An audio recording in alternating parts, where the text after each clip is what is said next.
uh, news meeting to bring everybody kind of up to date where we've come from and where we're going. First of all, let me introduce the members of our council. Mo Hill is over here, George Whitman is here, and Jeff Carr is right here. Thank you, folks, for coming too.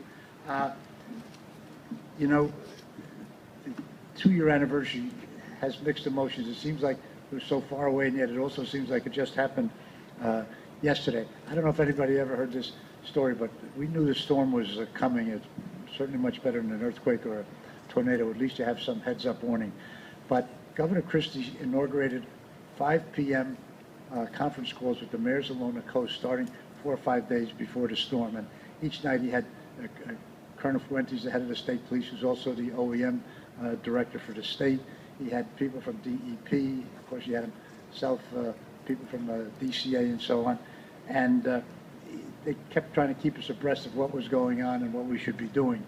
And the night before the storm, the representative from the National Weather Service was on the call, and he told everybody that we have finished doing all of our modeling. We've been studying this for a week, and everybody is convinced, every model shows that this storm, as unusual as it is going to make a left turn and come ashore in New Jersey. And he said, so I urge all of you on this phone call to make sure that if you have mandatory evacuation areas, that everybody's out of there, and make sure you have shelters set up. He went to great detail to make sure that we were doing that.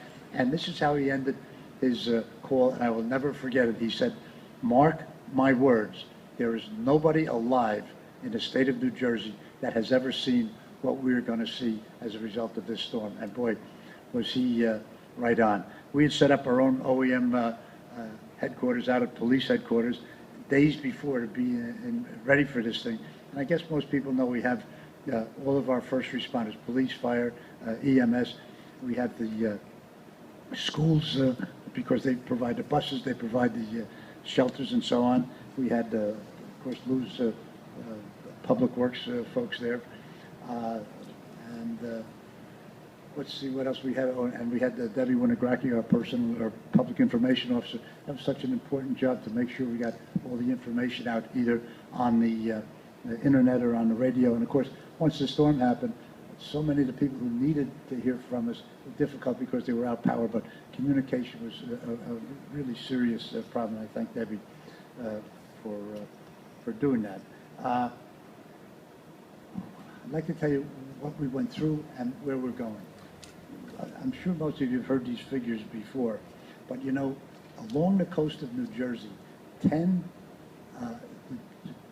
state of New Jersey experienced a loss of ratables of $4 billion, and $2 billion of that loss of ratables was right here in Toms River, and that was a devastating figure to impact on our town. It represented over 20% of our ratables, and if we hadn't gotten any help, we would have had to raise the taxes on every other person in town who was not impacted by the storm, because we had already been living under the 2% cap.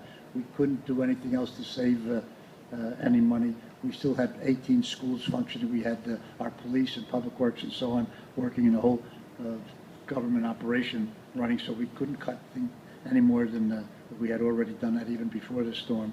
And so thank goodness for the governor and HUD that we came up with enough money. The governor gave us, make sure that we got 15 million some odd dollars for our 2013 budget for essential services, which kind of closed the gap for us. And then last year, for this year's budget, we got another almost $12 million. The reason that it's less money is because, thank goodness, we're on the way back, and we have $1 billion are already back on the books, and it's a tribute to everybody from all the department heads and the people who have the spirit of resiliency that we are determined to get everybody back in their homes. That was our motto from day one, and it's happening. You do know we had 10,000 homes impacted by the storm, a couple thousand in Orkney Beach, 4,000 in our North Beaches, 4,000 on this side of the bay, which were all impacted when the ocean broke through the barrier island up at Manaloking to raise the level of the water about 4 feet in Barnegat Bay. Our police department responded to 542 911 calls within about an hour or so. And to their credit, and the fire department, all of our responders, EMS and Public Works, we experienced not one single casualty, which is a tribute to them, and thanks to the good Lord for not letting that happen. Those 10,000 or so homes were either totally destroyed, partially destroyed, or flooded, or a combination of all of them.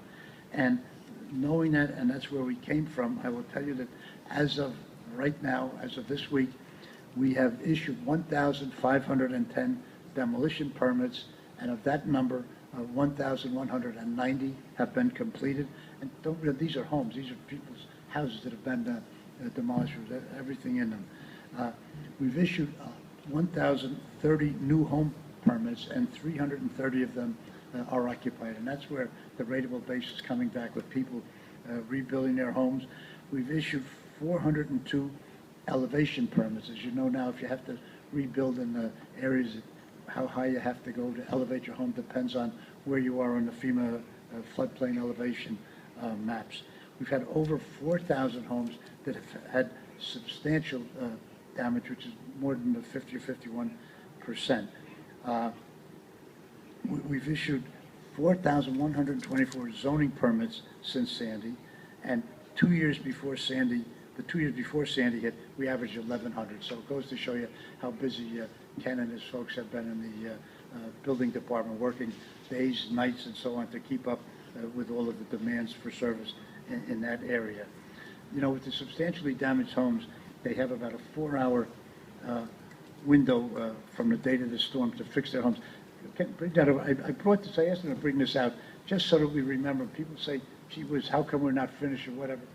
Always want to remember, thanks Bob, that this is where we're coming from. This was the morning of the storm. I went over there after the storm with the police, and we stopped in the road and looked at all of this and said, where do you even begin to start to clean this up? And so if people think we haven't done much, keep looking at this picture, remind yourself of how much we've been done. Bob, we just said it right now. Thank you.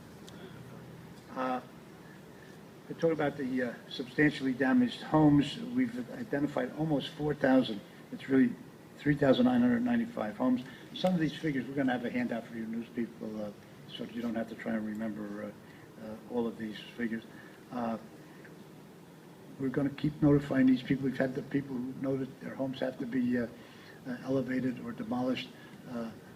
We had them sign an easement agreement. We've recorded with the clerk's office so they don't sell their homes to some unwitting purchaser and then have that new person realize that the home has to be torn down. One of the things that's helping us get back on our feet and anticipate a better development and recovery is the Army Corps of Engineers project to restore the dunes. You know, the day or two after the storm, the first day we could get over the Mandaloking Bridge, I was with one of the generals from the Army Corps of Engineers, and we got to the top of the Mandaloking Bridge, and you know, if you'd gone over that before the storm, there was a street, offices, homes, real estate office, highway, foliage, traffic lights, and great big homes to your front. We got to the crest of that bridge and stopped because there was nothing. There were 180 degrees of nothing but sand and ocean. And on the left side of the bridge, the ocean was still running through in the channel.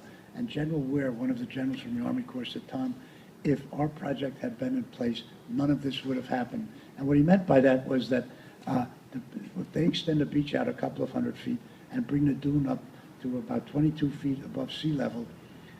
Any surge that comes along and goes over the dry sand will dissipate and lose enough energy so that when it hits the dune, it will not have the energy to overwash the dune and do the damage.